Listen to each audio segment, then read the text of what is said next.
श्री शिवाय नमस्तुभ्यं हर हर महादेव। श्री शिवाय नमस्तुभ्यं हर हर महादेव। श्री शिवाय नमस्तुभ्यं हर हर महादेव। श्री शिवाय नमस्तुभ्यं हर हर महादेव। श्री शिवाय नमस्तुभ्यं हर हर महादेव। श्री शिवाय नमस्तुभ्यं हर हर महादेव। काल हरा दुख हरा दारी धरा कष्ट हरा हर हर महादेव। शंभु शंभु बोलबम का नारा है, बाबा एक सारा। मैं प्रथम पूजदेव गणपति गणेश जी महाराज का आह्वान करता हूँ, उनसे प्रार्थना करता हूँ इस कथा स्थल पर पधार आप आवाज समझ देवी देवताओं को आने का मार्ग दें और प्रसन्न रहकर हमारी कथा सभी ईश्वरों तक पहुँचा कर आशीर्वाद दिलवाने में हम पर कृपा करें।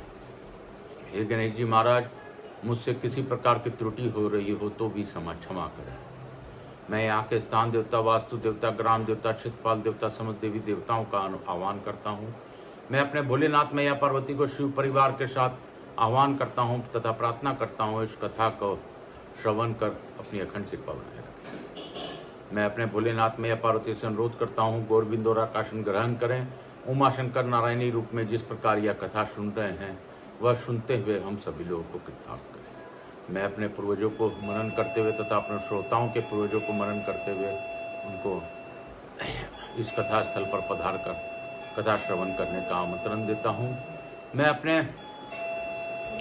आज अमावस्या है, आज सभी पितरों का आह्वान करता हूँ और उनसे कहता हूँ कि आप इस कथा से प्रसन्न होकर सभी लोगों को आशीर्वाद दें। मैं अपने कुलदेवी के सरस्वती माता तथा अपने श्रोताओं के कुलदेवता कुलदेवी का भी आह्वान करता हूँ। मुझसे किसी प्रकार की त्रुटि हो रही हो तो क्षमा कीजिएगा महादेव।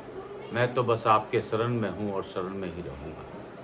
काल हरा दुख हरा दारी धरा कष्ट हरा हर हर महादेव। मैं श्री जगन्नाथ परिवार, जगन्नाथ जी, बलभद्र जी, सुभद्रा माई और लक्ष्मी जी महारानी का आह्वान करता हूँ। राम परिवार का आह्वान करता हूँ। स्कंद कुमार जी का आह्वान करता हूँ। समस्त देवी देवताओं का आह्वान करता हूँ। मैं हनुमान जी महाराज का आह्वान करता हूँ तथा राम परिवार का आह्वान करता हूँ तथा इंद्र भगवान का आह्वान करता हूँ। समस्त देवी देवताओं के सुचरूप ब्रह्मा विष्णु महेश को आह्वान करता हूँ। काल हरा दुख हरा दारी धरा कष्ट हरा हर हर महादेव। आज अमावस्या है।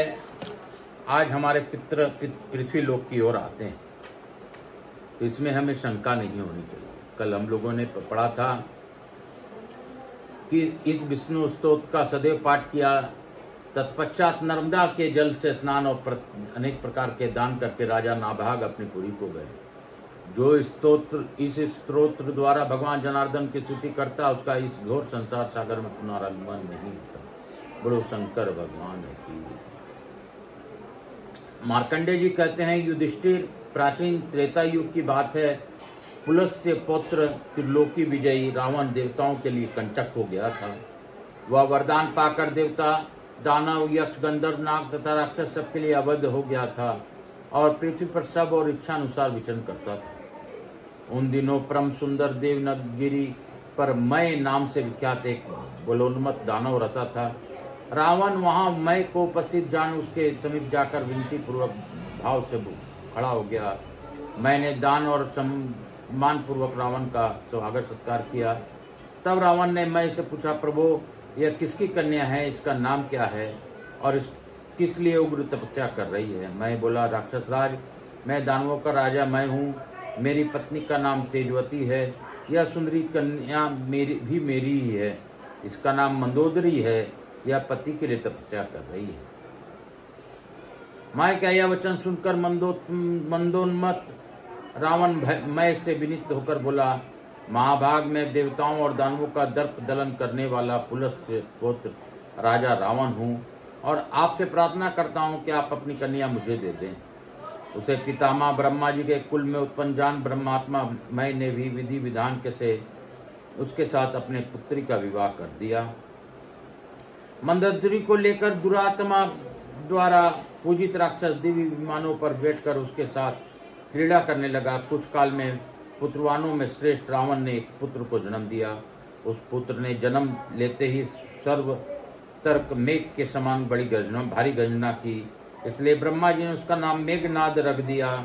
मेघनाद ने बड़े होने पर उत्तम व्रत का आश्रय लिया और उमा सहित देवेश्वर भगवान शंकर की आराधना प्रारंभ की। यह विधि पूर्वक व्रत, नियम, दान, होम, जप एवं दिव्य कर, चंद्रायन आदि व्रतों द्वारा अपने शरीर को कष्ट देने लगा।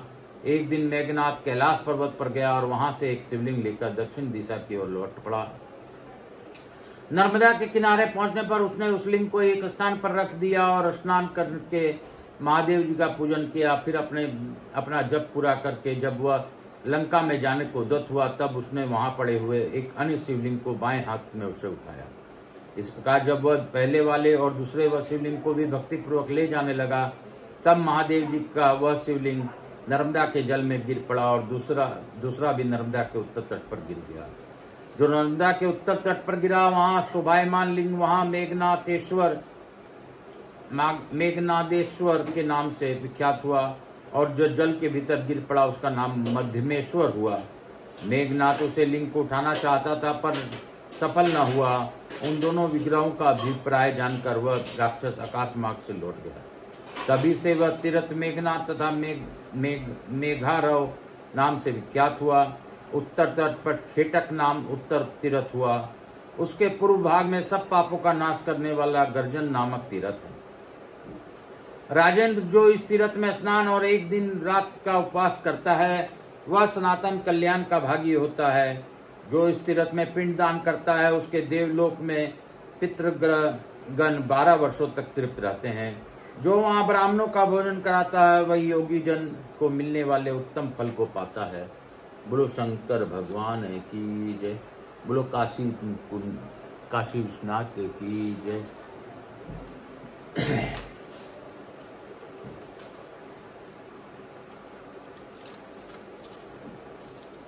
मार्कंडेय जी कहते हैं, राजन, पहले सतयुग में ब्रह्मा जी के मानस पुत्र मरीचि हुए, जो वेद वेदांग में तत्वज्ञ थे। मरीचे से दीर्घ काल के बाद महर्षि कश्यप का जन्म हुआ, जो द्वितीय ब्रह्मा के समान थे। उनके अपने पिता के क्षमा, दम, दया, दान, सत्य, सोच तथा सरलता आदि सभी सद्गुण शोभा पाते थे। महर्षि कश्यप के इन गुणों का जानकर प्रजापति दक्ष ने अपने 13 कन्याओं का विवाह उनके साथ कर दिया। उनके नाम अदिति और दनु आदि थे। भैया युधिष्ठिर, इन 10 दक्ष कन्याओं के पुत्रों और पौत्रों की संख्या बहुत अधिक है। अदिति ने इंद्र आदि पुत्रों को जन्म दिया। इसी प्रकार अन्य कन्याओं ने नाग, प्रेत, पिशाच, पंछी, यक्ष, राक्षस, सिंह, व्याघ्र, बारा आदि का उत्पन्न किया।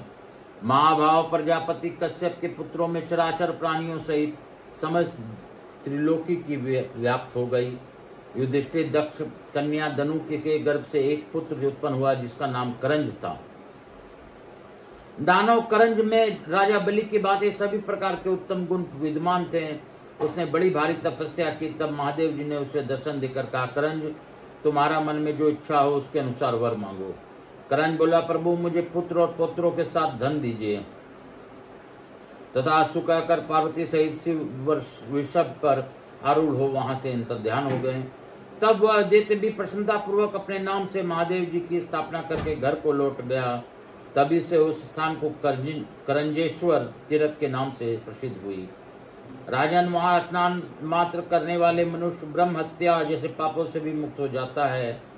जो इस तीर्थ में देवताओं और पितरों का तर्पण करता है, वह निश्चित ही अश्वमेध यज्ञ का पुण्य फल प्राप्त करता है। जो वहां प्राण त्याग करता है, वह 20,000 वर्षों तक स्वर्गलोक में निवास करता है और अंत में उत्तम कुल में जन्म लेकर धनवान, वेदांगों का तत्वज्ञ, सर्वशास्त्र विशारद राजा अथवा राजा के तुल्य होता है। मार्कंडेय जी कहते हैं, युधिष्ठिर, प्राचीन त्रेता युग में पुलस्त्य पुत्र विश्रवा ने भरद्वाज मुनि की पुत्री से विवाह किया। उसे धनंजय नामक पुत्र उत्पन्न हुआ, जो पुत्रोचित गुणों में से संपन्न था। उसके जन्म का समाचार सुनकर लोक पितामह ब्रह्मा जी ने ऋषियों और देवताओं के साथ बड़ी प्रसन्नता पूर्वक उस बालक का नामकरण संस्कार किया और इस प्रकार का, हे अनद, यह बालक मुझे तुझ विसर्वा से प्रकट होकर मेरे पौत्र हुआ है, इसलिए मैंने तुम्हारे इस पुत्र को वेशर्वन नाम दिया है। यह सब देवताओं के धन का रक्षक होगा। लोकपालों में ये चौथा होगा। अविनाशी और इच्छों का स्वामी होगा। आगे वही यक्ष श्रेष्ठ कुंड धारण हुआ। उसने उत्तम स्वरूप और अवस्था पाकर माता पिता की आज्ञा से नर्मदा के तट पर बैठकर बड़ी भारी तपस्या की। तब की दीर्घ काल के पश्चात महादेव जी उस पर प्रसन्न हुए और उस प्रकार बोले, वत्स तुम अपनी इच्छा के अनुसार वर मांगो। कुंडदार बोला, देव यह तीर्थ और लिंग मेरे नाम से प्रसिद्ध हो। तब एवं अस्तु कहकर पार्वती सहित भगवान शिव अंतर्ध्यान हो गए।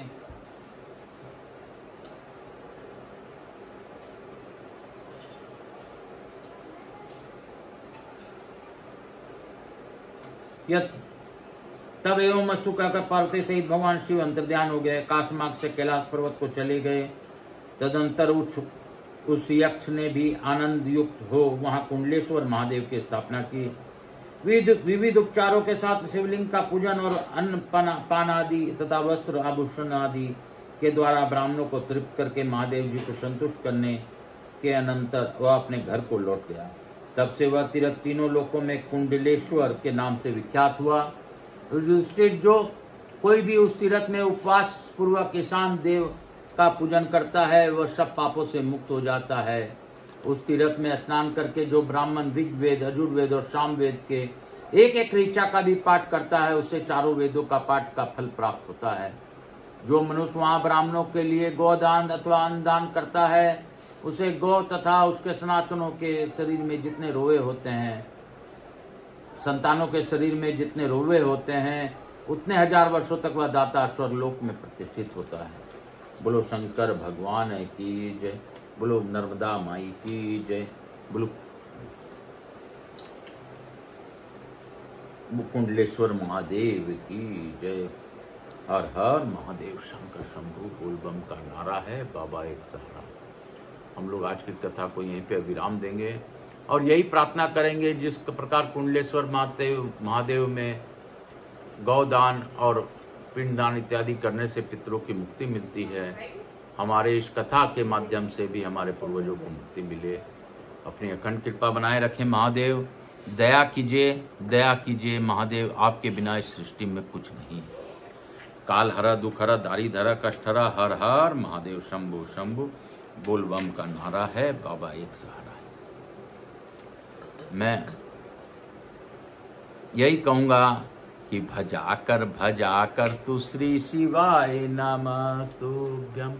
कपूर गौरम करुणावतारम संसार सारम भुजगेंद्रहारम सदा वसंतम हृदयारविंदे बम भवानी चैतन्य। श्री राम जय राम जय जय राम, श्री राम जय राम जय जय राम, श्री राम जय राम जय जय राम, श्री राम जय राम जय जय राम, श्री राम जय राम जय जय। यहाँ के स्थान देवता वास्तु देवता समस्त देवी देवताभ्यो नमो। राधा कृष्ण की जय। महाकाल राजा की जय। राधा कृष्ण है।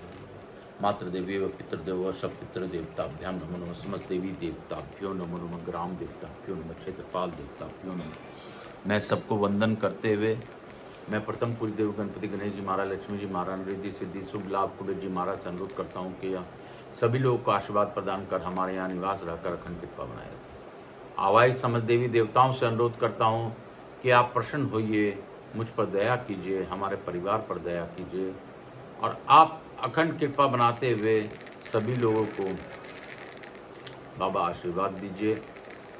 मैं यहाँ के स्थान देवता वास्तु देवता समस्त देवी देवताओं से अनुरोध करता हूँ कि इस कथा का श्रवण का लाभ सभी को देते हुए अपने स्थान को गमन करें, पुनः बुलाने पर पधार का आशीर्वाद दें। मैं अपने भोलेनाथ को धन्यवाद देते हुए यही कहूँगा कि बाबा आपने जो जैसी कथा हम लोगों को कही इससे हमारे पूर्वजों को मुक्ति हो, हमारे पूर्वज प्रसन्न हो और हम पर कष्टों का जो अंबार है वह कम हो। आप अखंड कृपा बनाए रखिए, हमारे पूर्वजों को मुक्ति प्रदान कीजिए। काल हरा दुख हरा दारी धरा कष्ट हरा, हर हर महादेव शंभु शंभु बोल बम का नारा, बाबा एक सहारा। बोलो बम श्री शिवाय नमस्तु।